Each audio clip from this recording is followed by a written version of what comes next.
영적 전쟁하고 있는데 또 영적 전쟁의 책 여호수아서 또 묵상하고 있어서 너무 든든하고 좋습니다. 오늘은 내일 GT 본문 여호수아서 11장 1절에서 9절 내용 보도록 하겠습니다. 1절부터 5절까지 먼저 교독하겠습니다. 하솔 왕 야빈이 이 소식을 듣고 마돈 왕 요바박과 시므론 왕 악삽 왕과 2절 읽겠습니다. 시작. 및 북쪽 산지와 긴네롯 남쪽 아라바와 평지와 서쪽 돌의 높은 곳에 있는 왕들과 3절 제가 읽습니다. 동쪽과 서쪽의 가나안 족속과 아모리 족속과 헷 족속과 브리스 족속과 산지의 여부스 족속과 미스바 땅 헤르몬산 아래 히위 족속의 모든 사람을 보내매. 4절 읽겠습니다. 시작. 그들이 그 모든 군대를 거느리고 나왔으니 백성이 많아 해변에 수많은 모래 같고 말과 병거도 심히 많았으며. 5절 같이 읽겠습니다. 시작. 이 왕들이 모두 모여 나와서 이스라엘과 싸우려고 메론 물가에 함께 진쳤더라. 자, 가나안 정복을 생각해 보면요, 여호수아와 백성들이 순종해서 여리고를 돌았습니다. 그리고 나서 무너졌죠. 아이 성 때는요, 너무 작은 성이어서 업신여겼지만 내부의 적이 있으니까 또 패배했다가 철저하게 죄를 끊고 나서 또 승리했습니다. 그 다음부터의 전쟁의 양상을 보면 이스라엘이 도장 깨기 하듯이 막 찾아간 게 아닙니다. 남부 연합군이 와가지고요. 근데 뭐랄까요? 한꺼번에 하나님이 우박이 내리는데 이 도망가는 비탈 쪽은 내리고 추격하는 그 이스라엘 쪽은 안 내리는 이런 일이 어떻게 있겠습니까? 딱 산 그 정상을 중앙으로요. 혹은 태양이 머무르고 이래서. 그리고 또 사실 이제 패배는 했지만 뿔뿔이 흩어지면 어떻게 참 힘들 텐데, 뿔뿔이 흩어졌는데 왕들만 서로 얼마나 친했던지 모여가지고 동굴 안에 같이 손잡고, 이게 사실 상식적으로 말이 안 되잖아요. 우리도 그런 말 있잖아요. 계란을 한 바구니에 담지 마라. 그래서 무슨 코카콜라 자업장가 이런 사람은 두 사람이 비행기도 같이 안 탄다면서요.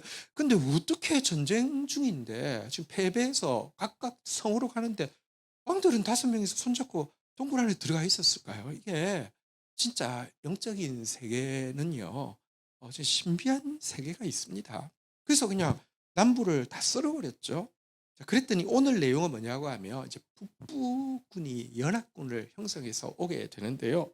북부 연합군은 남부 연합군하고는 좀 차원이 달랐습니다. 이 소문을 듣고 나서는 1절에 보니까 이 소식 듣고 나서는 남부 왕들이 다 틀렸다는 소식 듣고 나니까 사실은 이제 다 연합을 하는데요. 여기 왕들의 이름이 나오는데 이제 2절에 가니까 북쪽 산지, 또 남쪽 아라바, 그리고 서쪽 돌의 높은 곳, 또 3절에 보니까 동쪽과 서쪽 해서요, 족속들 이름이 나오죠. 가나안 족속, 아모리 족속, 헷 족속, 브리스 족속, 산지의 여부스 족속, 미스바 땅, 헤르몬산 아래 히위 족속의 사람들을 보냈습니다. 여기 특별히 히위 족속이라는 이름이 여기 헷 족속이라는 이름이 나오는데요. 사실은 이제 성경이 고고학 책은 아니지만 성경이 얼마나 정확한지를 잘 보여주는 한 예가 헷 족속입니다. 헷 족속이라는 역사가 어디에도 보이지 않았기 때문에 이거는 오류 아니냐 이랬는데요. 이 헷이 히타이트를 이야기하는데요. 결론적으로는 1800년대경에 고고학적 발굴을 통해서 히타이트라는 족속이 있었는데, 이 세력이 얼마나 컸던지 이집트를 위협할 정도의 무시무시한 세력이었다. 그리고 그 세력이 터키부터 시작해서 여기 그 가나안 북부까지 미치고 있는 엄청난 세력이었다는 것이 고고학적 발굴을 통해서 발견되었습니다. 어쨌든 그 헷 족속까지 포함해 가지고 가나안 7족속이 전부 똘똘 뭉치게 되었습니다. 그랬더니 그 결과 4절 한번 볼까요? 같이 한번 읽도록 하겠습니다. 시작. 그들이 그 모든 군대를 거느리고 나왔으니 백성이 많아 해변에 수많은 모래 같고 말과 병거도 심히 많았으며. 군사 숫자도요, 해변에 수많은 모래 같았다라고 이야기하고 있고요, 말도 많았고 여기 병거도 또 심히 많았다 이렇게 이야기했는데, 여러분 이 병거라는 것은 아까 제가 히타이트라는 그 나라 이야기를 했는데요. 사실 철기 문화가 이집트보다 더 빨리 발전한 곳이었고요. 그래서 이 병거, 철로 되어진 이 병거는요, 지금으로 치면 탱크입니다. 말하자면 여러분 6.25 때 우리 뭐 탱크 뭐 한 대, 두 대, 몇 대 없는데 북한 쪽에서 막 소련에서 받은 거 엄청나게 밀고 왔을 때 처음에 완전히 밀렸잖아요. 그죠?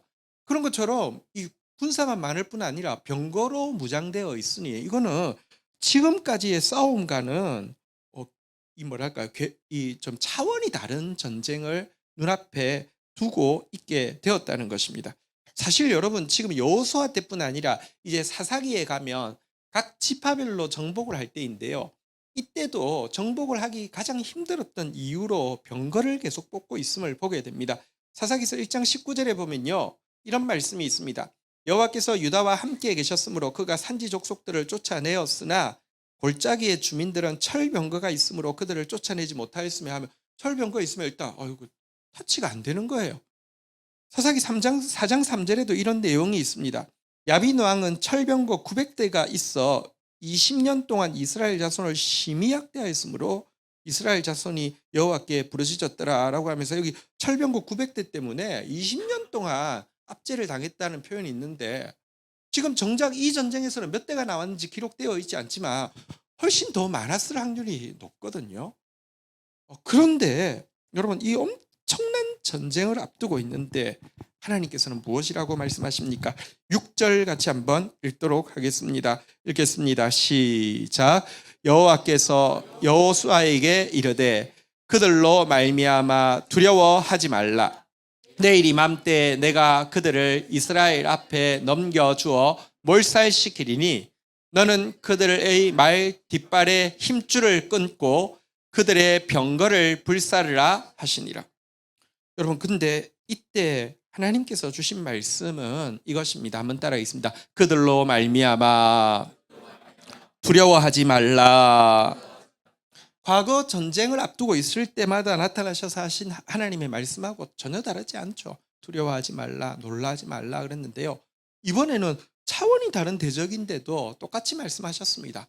그들로 말미암아 두려워하지 마라. 내일 이맘때 내가 그들을 이스라엘 앞에 넘겨주어 몰살시킬 것이다. 이렇게 말씀하고 있습니다. 여러분 우리는 상황에 따라서 느끼는 두려움의 정도가 달라지고요. 또 상황에 따라서 우리의 믿음의 정도도 달라집니다. 상황이 너무 크면 믿음은 줄어들고요. 상황이 좀 작으면요. 우리 믿음이 막 담대해지고 상황에 따라 믿음의 크기도 달라집니다. 두려움의 크기도 달라집니다. 그러나 하나님의 말씀은요.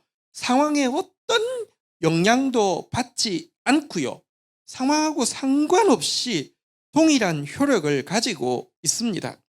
여러분 우리가 하나님의 말씀을 한번 받았다 하더라도 새로운 상황 앞에 갈 때, 새로운 위험 앞에 갈 때, 새로운 역경 앞에 갈 때에 동일하신 하나님으로부터 동일한 말씀을 매번 다시 받아야 합니다. 이것을 뭐라고 하냐고 하면요. 한번 따라하겠습니다. 믿음의 성실. 말씀을 매일 받는 거 그만두는 것은요. 하나님 앞에서 성실하지 않은 것이고 충성되지 않은 것입니다. 성실하려고 하며 매번 동일한 말씀을 받아야 합니다. 그러나 여러분 그 말씀을 받고 적용해서 이제 적용시키는 상황의 크기는 과거에 있던 그 크기대로 있어서는 안 되고 계속 자라가야 합니다. 이전에는 두려워하지 말라는 말씀을 받을 때 내가 그것으로 감당할 수 있는 상황이 이 정도였다고 하며 그 다음에 두려워하지 말라는 말씀을 받을 때 그것으로 감당할 수 있는 상황은 똑같아서는 안 됩니다. 점점 커져가야 합니다. 이것을 무엇이라고 하면요. 한번 따라하겠습니다. 믿음의 성숙. 하나님은 우리에게 믿음의 성실을 요구하십니다. 새로운 상황마다 똑같은 말씀 받아야 합니다. 그러나 하나님은 동시에 또 우리의 믿음의 성숙을 원하십니다. 여러분 여리고 전쟁보다는 남부연합군의 전쟁이 컸겠지만 남부연합군의 전쟁보다는 북부연합군의 전쟁이 훨씬 컸습니다. 말씀은 똑같지만 우리는 상황에 따라서 두려움도 믿음도 크기가 막 요동하는데 하나님은 더 큰 상황 앞에서 더 큰 두려움 앞에서 여러분 그것을 이 하나님의 말씀 딱 붙잡고 감당할 수 있는 성숙한 믿음으로 자라기를 원하는 것입니다. 자, 어쨌든 이렇게 내일 이맘때에 너희들에게 넘겨주어서 몰살시킬 것이다라고 이야기하고 나서는요. 근데 그 뒷부분을 좀 한번 또 유념해 볼 필요가 있습니다. 승리하고 나면요. 그들의 말 뒷발에 힘줄을 끊어서 그들의 병거를 불사르라 이렇게 이야기하고 있는데요. 여러분 이 약속이 좀 의아합니다. 전쟁에서 승리하면 말을 획득할 수 있고요. 특별히 자기들에게는 아예 없는 철병거도 획득할 수 있는데 말에 여기 아킬레스건을 끊어버리면 이제 전쟁에서 못 쓰잖아요. 병거는 이거 저기 확보하면은 앞으로도 두고두고 많은 전쟁이 있을 텐데 얼마나 유리할 것인데 병거를 아예 불살르라고 명령을 하고 있습니다. 왜 하나님께서 이런 명령을 하셨을까요? 여러분 성경에 보면 하나님께서 이 그 이제 가나안 땅에 들어오기 전에 모세를 통하여서 율법서를 줄 때에 왕이 된 자는 이렇게 그 자기 옆에 쌓아두지 말라고 한 것이 세 가지가 있는데요. 첫 번째가 처첩이고요. 두 번째가 은금이고요. 세 번째가 말과 병거인데요. 자, 신명기 17장 16절 한번 볼까요? 같이 한번 읽도록 하겠습니다. 시작. 그는 병마를 많이 두지 말 것이요 병마를 많이 얻으려고 그 백성을 애굽으로 돌아가게 하지 말 것이니 이는 여호와께서 너희에게 이르시기를 너희가 그 후에는 그 길로 다시 돌아가지 말 것이라 하였습니다. 여기서 알 수 있듯이 말이라 모든 나라에서 생산되는 것이 아니라 전쟁에 쓸만한 말은 이집트 쪽에서 주로 생산되는 것이었습니다. 그래서 뭐 지금 가나안 족속들도 결국은 이 말들은 거기서 자생해서 난 게 아니라 수입해서 온 것인데요. 이 귀한 거, 이 귀한 거. 그런데 하나님은 나중에 가나안 땅에 들어가서 너희에게 왕이 생기고 나라가 견고해지며 왕은 그에게 아내를 많이 두어 그의 마음이 미혹되지 17절입니다. 그에게 아내를 많이 두어 그의 마음이 미혹되게 하지 말 것이며 자기를 위하여 은금을 많이 쌓지 말 것이니라라고 하면서 저첩도 은금도 가까이 하지 말되 병마도 많이 쌓지 말라 이렇게 명령하고 있습니다. 왜 이 중요한 병마를 나라를 지키기 위해서 또 이 세력을 확장하기 위해서 필수적일 테인데 왜 쌓지 말라고 했을까요? 힘을 상징하는 말과 병거를 의지하는 것보다 여호와 하나님 의지하는 믿음이 더 크기를 하나님은 우리에게 요구하시는 것입니다. 시편 20편 7절 8절 말씀 우리 한 목소리로 같이 한번 읽도록 하겠습니다. 읽겠습니다. 시작. 어떤 사람은 병거를 어떤 사람은 말을 의지하나 우리는 우리 하나님 여호와의 이름을 자랑하리로다. 8절 한번 읽어볼까요? 시작. 그들은 비틀거리며 엎드러지고 우리는 일어나 바로 서도다. 하나님은요 말과 병거 눈앞에 보이는 막 이게 막 일강의 무기보다 하나님 더 의지하기를 하나님의 백성들에게 요구하고 있고요. 이거를 훈련시키기 위해서 귀하게 얻은 말과 병거들을 다 이 아킬레스건을 끊고 다 불태우라고 요구하고 있는 모습을 보게 됩니다. 그런데 여러분 이 명령 따르는 거 쉬울까요? 어려울까요? 엄청 어렵습니다. 여러분 이 명령 따르는 거 바보처럼 느껴질까요? 현명해 보일까요? 바보처럼 보입니다. 이거 말 힘줄 끊을 때마다 막 진짜 가슴이 찢어질 것 같을 겁니다. 말이 얼마나 멋있는 동물입니까? 이거 진짜 구하기도 힘든 말을 탁탁탁 하고 이 뭐 근사한 이 철병거 이거 불태울 때마다 왜 이런 일을 시키지? 이런 생각이 엄청 많이 들 것입니다. 그래서 정말 하고 싶지 않을 것입니다. 그런데요, 우리 이어지는 본문 말씀 보면요, 여호수아는 어떻게 하고 있습니까? 7절부터 9절까지 교독하겠습니다. 이에 여호수아가 모든 군대와 함께 메론 물가에 가서 갑자기 습격할 때 8절 읽겠습니다. 시작.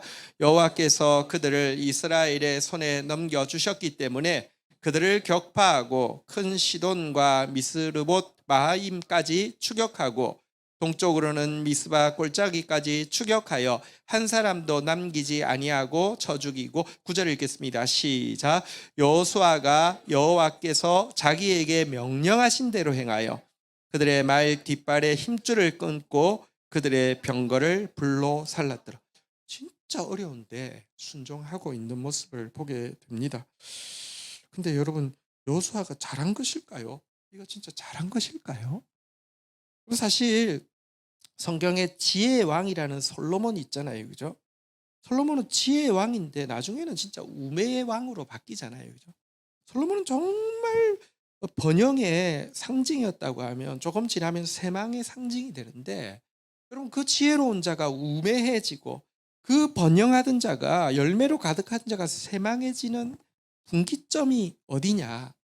하나님께서 신명기에 주셨던 그 말씀, 은검처처 병거 병마 많이 쌓지 말라고 한 그 말씀 딱 어기는 순간부터 탁 바뀌게 됩니다. 열왕기상 10장이 스바 여왕이 와서 막 그 예물을 바치고 그 지혜를 사모하고 원하는 것을 구하고 이런 내용인데요. 스바 여왕 돌아가고 나서 10장 마지막부터 11장 1절까지 내용이 열왕기상 10장 29절부터의 내용인데요. 왕이 예루살렘에서 은을 돌같이 흔하게 하고 백향목을 평지에 뽕나무같이 많게 하더라. 막 은이 막 쌓이고요. 막 이제 은은 취급도 안 합니다. 금으로 가득 찼고요.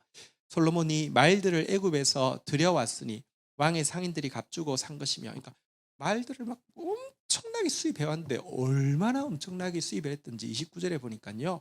애굽에서 들여온 병거는 한 대에 은 600세겔이요. 말은 한 필에 150세겔이라. 여기 보니까 이제 병거는 600, 말은 150. 그러니까 말 4마리 값이 병거 값이네요. 자, 근데요, 얼마나 많이 샀든지 이와 같이 헷 사람의 모든 왕과 아람 사람의 왕들에게 그것을 되팔기도 하였더라.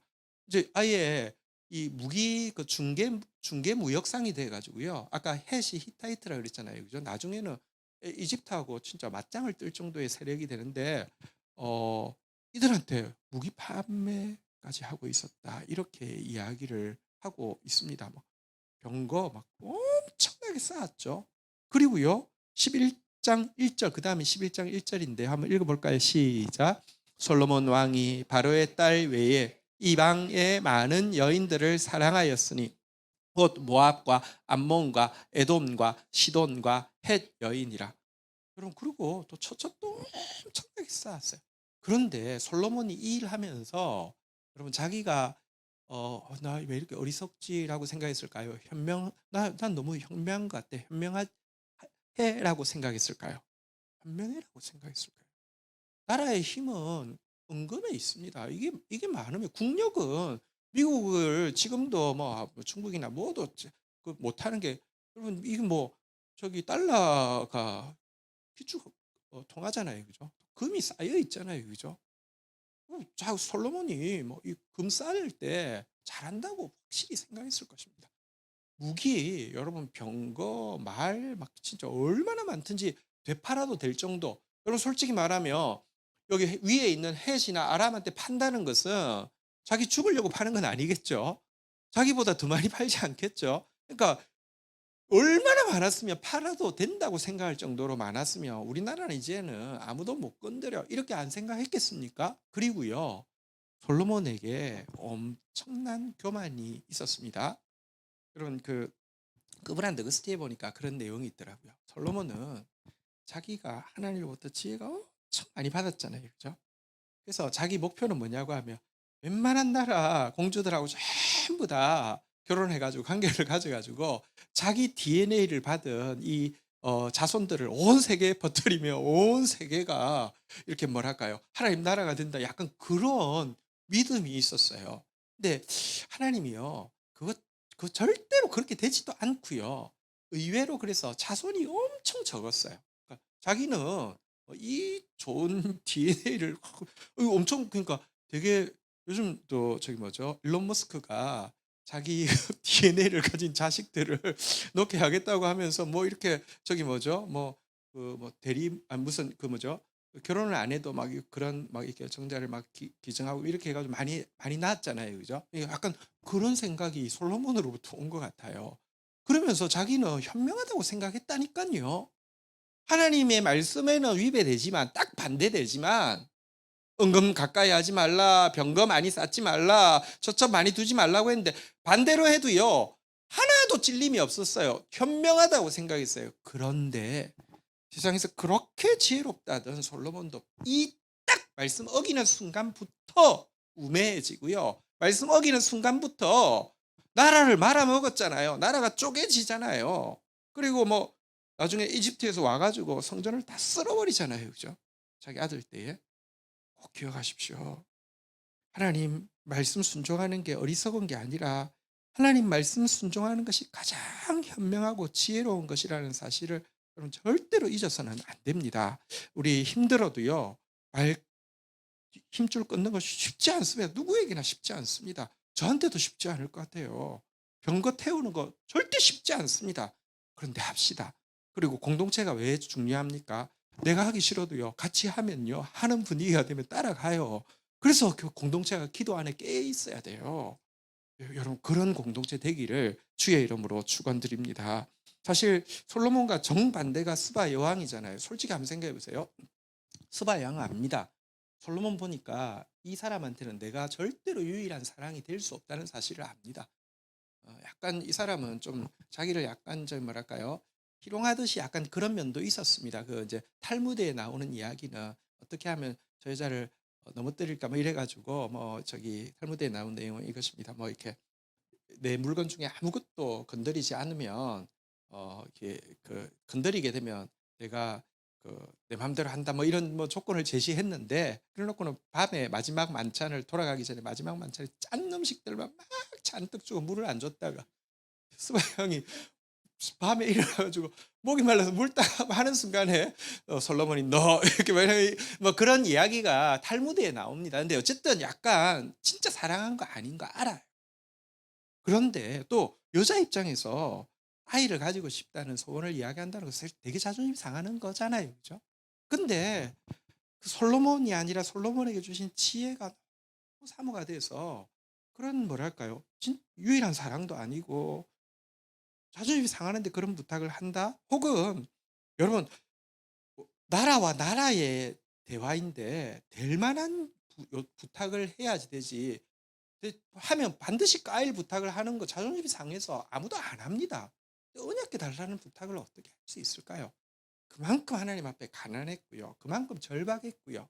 그런데 그랬더니 하나님이 정말 그런 이렇게 메델리크라는 자손을 주시고 진짜인지 정확하게 알 수 없습니다. 근데 나 그럴 것 같긴 해요. 언약계를 가지고 있을 수 있을 것 같아요. 제가 그렇게 믿는 이유 중에 또 한 가지가 이런 게 있습니다. 예수님께서 친히 말씀하셨죠. 마지막 심판 때 스바 여왕이 나타나서 온 세상 사람들을 책망할 것이라고 이야기했습니다. 여러분 왜 나는 지혜를 찾아 이렇게 갔는데 너희들 더 크신 예수 그리스도가 왔는데 왜 오지 않았냐 책망할 것이라고 했는데 말로 책망하는 것보다 언약계 딱 가져와가지고 딱 두고 책망하면요. 완벽하게 환기가 되겠죠. 왜요? 언약계 찾는 것은요. 인디아나 존스에도 나오잖아요. 그죠? 다 찾아 헤매는데 못 찾았는데 이 스바 형이 떡 가지고 나와가지고 이거 보여주면서 하면 아마 정말 다들 그냥 그 말 앞에 굴복될 거예요. 보십시오. 스바 형은 바보처럼 보이는 요구를요. 하나님 말씀에 대한 사랑 때문에 했더니 진짜 두고두고 전수되어지는 지혜의 주인공이 되는데 솔로몬은 정작 지혜 받아놓고는요. 말씀과 딱 반대로 가더니 그렇게 많이 받았는데 다 잃어버렸잖아요. 물론 그 하나님의 좋으신 분이라는 것은 그의 아버지에게 주신 약속의 말씀이 너무 크기 때문에 그런 솔로몬마저도 회개해서 구원받게 하시라 하나님은 놀랍지만 너무 부끄럽잖아요. 그죠? 여러분 사실 아까 제가 믿음의 성숙이라는 말을 했는데 믿음의 성숙의 척도가 무엇일까요? 나는 믿음이 얼마나 성숙했는가? 아까 상황에서 우리의 믿음이 점점 자라가야 된다고 했는데 여러분 믿음의 성숙의 굉장히 중요한 척도는 믿음으로 말미암아 얼마나 많은 것을 소유하게 되었고 얼마나 많은 영적인 체험을 하게 되었고 그래서 얼마나 많은 것을 쌓았느냐가 아닙니다. 믿음으로 말미암아 얼마나 많은 것을 버렸고 얼마나 많은 것을 제거했는지가 믿음의 성숙의 척도입니다. 제가 이제 글쓰기 학교 할 때 사람들에게 가르칩니다. 당신 글이 진짜 좋은지 안 좋은지 스스로 점검할 수 있는 가장 중요한 척도 중에 하나가 뭐냐고 하면 이 글을 쓰기 위해서 아까운 자료를 얼마나 많이 모았느냐가 아니라 얼마나 많이 버렸느냐가 이 글이 얼마나 좋은지를 좌우한다. 너무 아까운데 이 자료를 확보하기 위해서 얼마나 많은 시간을 들였고 아무도 가지고 있지 않은 자료인데에도 불구하고 이 글의 완성도를 위해서 잘라낸 게 너무 많으면 스스로가 이거는 좋은 글이라고 생각해도 거의 틀림없다 이렇게 가르쳐요. 믿음은 더더구나 그런 것입니다. 여러분 예수님께서요 그 천국에서 여러 배를 받을 사람에 대해서 이 땅에서 믿음으로 승리해서 많은 걸 쌓은 사람이라고 이야기하지 않잖아요. 많은 것을 버린 사람이라고 이야기하잖아요. 마태복음 19장 29절 한번 볼까요? 같이 한번 읽겠습니다. 시작. 또 내 이름을 위하여 집이나 형제나 자매나 부모나 자식이나 전토를 버린 자마다 여러 배를 받고 또 영생을 상속하리라. 오늘 우리 말 힘줄도 끊어버리고요. 병거도 불태워버리고요. 주님이 여러분 우리에게 요구하실 때 하나님 더 의지하게 하기 위해서 요구하실 때 무엇이든지 버릴 수 있는 그런 믿음의 성숙이 있는 저와 여러분들이 되기를 주의 이름으로 축원드립니다. 우리 함께 자리에서 일어서시겠습니다. 찬양하고 기도하며 나가도록 하겠습니다.